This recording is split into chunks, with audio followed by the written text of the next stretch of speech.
రైతులకు విత్తనాల సరఫరాపై ప్రభుత్వం స్పెషల్ ఫోకస్ పెట్టింది. ఇప్పటికే విత్తనాలు, ఎరువుల కొరత రాకుండా ప్రభుత్వం అన్ని చర్యలు తీసుకుందన్నారు మంత్రి తుమ్మల నాగేశ్వరరావు. అన్ని జిల్లాల్లో ఇప్పటికే పత్తి విత్తనాలను అందుబాటులో ఉంచామని చెప్పారు. మరోవైపు అన్ని జిల్లాల్లోని విత్తనాల షాపుల్లో జిల్లా కలెక్టర్లు ఆకస్మిక తనిఖీలు చేపడుతున్నారు. నకిలీ విత్తనాలు అమ్మితే చర్యలు తీసుకుంటామని హెచ్చరిస్తున్నారు. ప్రభుత్వ ఆదేశాలతో పెద్దపల్లి జిల్లా కేంద్రంలోని ఎరువులు, విత్తన షాపులను సిఐ కృష్ణ, అగ్రికల్చర్ ఆఫీసర్ అలివేణి తనిఖీ చేశారు. రికార్డులో స్టాక్ ని పరిశీలించారు. రైతులకు నాణ్యమైన విత్తనాలను అందించాలన్నారు. నకిలీ విత్తనాలు, ఎరువులు, పురుగుల మందులు అమ్మితే పీడీ యాక్ట్ కింద కేసు నమోదు చేస్తామని హెచ్చరించారు.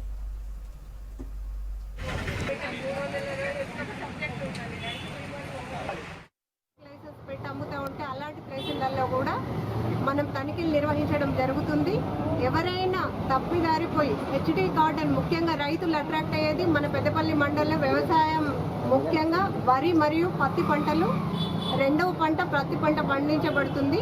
ఇలాంటి పంట గురించి ఏం చేస్తారంటే ఎక్కడైతే మనకు కలుపు ఎక్కువ వస్తుందో అందుకని చెప్పేసి హెచ్డి కాటన్ అంటే హెర్బిసైడ్ టాలరెంట్ కాటన్ వైపు మొగ్గు చూపే అవకాశాలు ఉంటాయి. కాబట్టి అవన్నీ చట్ట ప్రకారం నిరోధించబడ్డాయి. కాబట్టి ఎట్టి పరిస్థితులలో కూడా మన అధికృత డీలర్లు కానీ, బయట కానీ, ట్రెస్పాసర్స్ కానీ, ఎవ్వరు కానీ, సామాన్య రైతులు కానీ అక్కడిక్కడి నుంచి తీసుకొచ్చి హెచ్డి కాటన్ అన్నది తీసుకురాకూడదు. అది నిషేధించబడ్డది. అది గిట్ట ఒకవేళ ఎవరైనా అమ్మితే డైరెక్ట్ పీడియాక్స్ అన్నది చట్టరీత్యా చేయబడుతుంది. కాబట్టి దయచేసి రైతు సోదరులు ఒక అధికృత డీలర్ల దగ్గరికి వచ్చి ఏవైతే లైసెన్స్లో ఉన్నాయో, ఏవైతే వాటి ప్రకారం అన్ని డీటెయిల్స్ ఉన్నాయో, ఇలా లాట్ నంబర్తో సహా, వివరాలతో సహా నమోదు చేయబడ్డ ప్యాకెట్లు ఏవైతే ఉంటాయో అలాంటి వాటినే కొనుక్కోవాలని రైతులను కూడా కోరుకుంటున్నాము. పెద్దపల్లి టౌన్లో చుట్టుపక్కల గ్రామాల్లో ఈ పెస్టిసైడ్స్ అండ్ ఇంకా కాటన్ విత్తనాలు అమ్మే షాప్లలో రైడ్ చేయడం జరిగింది.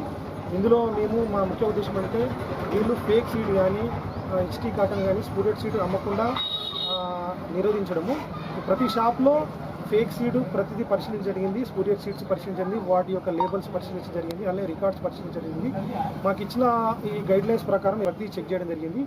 ఇప్పుడు ప్రతిదీ ఎవరైనా వీటికి ఫేక్ సీడ్ కానీ, స్పూటెడ్ సీడ్ కానీ, హెచ్టీ కాటన్ సీడ్స్ కానీ అమ్మినట్లయితే వారిపై కఠినంగా చట్టపరమైన చర్యలు.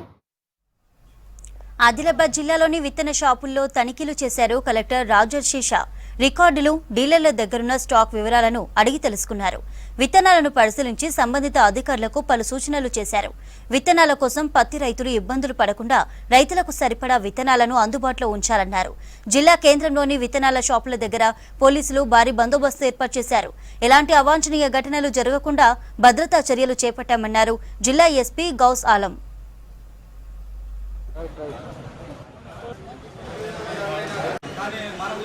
నిన్నటి నుంచి ఇక్కడ వేడి చేస్తున్నాం. నిన్న కూడా 2 దొరికినాయి. మళ్ళీ ఇవాళ కూడా మంచికి 2 ఇస్తున్నా అంటున్నారు. మరి 10 ఎకర్లు, ఇప్పుడు కొందరు 5 నుంచి 10 ఎకర్లు కూడా భూములు ఉంటాయి. మరి వాళ్ళకి ఎట్లా 2 టైలర్లు పెట్టుకుంటారా? రోజు అంటే పనులు ఇడసబెట్టిడ 5 రోజులు, 10 రోజులకు 10 టైలర్లకు 5 రోజులు నిలవరాదు కదా.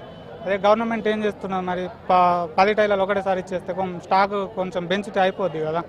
ఎండ కూడా బాగా ఇది ఉంది. ఎండల రైతు ఇప్పుడు 42 డిగ్రీస్ నడుస్తున్నది. ఎండ ఎక్కువ ఉన్నది. గవర్నమెంట్ ఆదుకోవాలి ప్రజల్ని. ఎందుకంటే ఇప్పుడు ఎండలకు నిలబడి కొందరు పొద్దున్న నుంచి 5 గంటల నుంచి ఉన్నాం మేము, ఇంకా లైన్ జరుగుతలేదు. స్టాక్ ఏమో ఇప్పుడు వచ్చిందని ఫర్టిలైజర్ వాళ్ళు అంటున్నారు. రైతులకు మస్తు ఇబ్బంది అవుతున్నది. ఈ విత్తనాల కోసం ఇంత చాలా బాధపడుతున్నారు అందరు రైతులందరూ. ఎండనక ఏమనక ఇప్పుడు అందరు లైన్లో నిలబడ, చిన్న పిల్లగాలను ఎత్తుకొని అందరు నిలబడుతున్నారు. కానీ విత్తనాల కొరత ఈ రైతాంగానికి ఇంత కష్టం వస్తుందని ఎప్పుడు కూడా ఊహించని పరిస్థితి. ప్రతి సంవత్సరం విత్తనాల కొరత ఉంటుంది. మరి అంతకుముందు కూడా లైన్లు పెట్టి తీసుకున్న దినాలు ఉన్నాయి. అదేవిధంగా మరి వ్యవసాయ శాఖ అధికారులు ముందే జాగ్రత్త తీసుకొని విత్తనాలు అన్ని సరఫరా చేసి అందరు రైతులకు సులభంగా అందేట్టు చేస్తే ఎంత మంచిగా ఉంటుంది అన్నట్టు రైతులు అందరూ అదే భావిస్తున్నారు. ఇప్పుడు ఇంత ఎండలో నిలబడే పరిస్థితి ఉన్నది. ప్రతి దుకాణం వాళ్ళకి కొన్ని లక్షల బ్యాగులు ఇచ్చేసి రైతులందరికీ అందుబాటులో ఉంచి ఆ బ్యాగులన్నీ ఎటుపోతున్నాయి, ఎక్కడ సరఫరా అవుతున్నాయి. స్టాక్స్ నిన్న వచ్చింది, ఈ రోజు కూడా వచ్చింది. కానీ డిమాండ్ ఎక్కువ ఉంది కాబట్టి ప్రతి షీట్ షాప్లో క్యూ లైన్ మేము మెయింటైన్ చేస్తున్నాము. పోలీస్ తరఫు నుంచి కూడా ప్రతి షాప్ దగ్గర పోలీస్ బందోబస్తు ఉంది. And we're ensuring that all farmers get their seeds properly without any problem. నిన్న కూడా ఏం ప్రాబ్లం జరగదు, but unnecessary some fake news was circulated that lathi charge has been done by police on farmers. It's totally fake news. అది అబద్ధం ఇది. So it is requested not to circulate. మన police సిబ్బంది కూడా మార్నింగ్ నుంచి ఇక్కడ చాలా హార్డ్ వర్క్ చేస్తున్నారు ఇంత ఎండాకాలంలో.